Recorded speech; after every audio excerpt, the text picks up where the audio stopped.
এটারও তো রস হয়, হ্যাঁ এটা রস হয়, এটার গুড় হয় এবং এটা খাওয়া যায়। হ্যাঁ মসজিদটা বল বল। বলছি দীর্ঘদিন যাবৎ আখের গুড়, খেজুরের গুড় এবং তালের গুড় নিয়ে কাজ করছি। ম্যামের কাছে আমার প্রশ্ন হচ্ছে, আমার বাসা হলো নওগাঁ জেলার পত্নীতলা থানায়। এখানে আখের গুড় তৈরি করতে গেলেই থানায় থেকে একটা বাধা আসে, যেখানে আমরা আখের গুড় তৈরি করতে পারি না, বিভিন্নভাবে আমাদেরকে হ্যারাসমেন্ট করা হয়।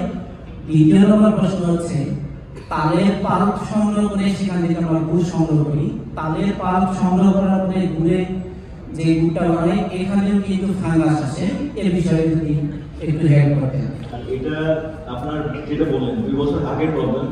এটা আগে যেটা হতো আপনার জোন এরিয়া নিজে থেকে সিলেক্ট করে দিত, বাট এখন যেটা আমরা প্রসেস নিয়ে সেটা উপজেলা কিছু একটা থাকে। যেমন আপনি যদি লিখে দেন বটতলা, আমি কোন বটতলায় যাব থাকে, আমরা বাকিটা আমাদের সাইড থেকে পূরণ করে নেব।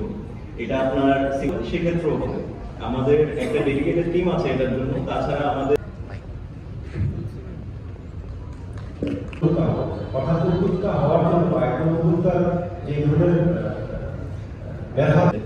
বা যখন ভিন্ন শহরে যায়, সেটা ঢাকা, চিটাগং, যেখানেই হোক, রাজশাহী, খুলনা, ওটা একটা শহরে পাঠাতে হয়। সেখানে আমাদের জ্বালানি খরচ আছে, সেখানে আমাদের প্রসেসিং খরচ আছে।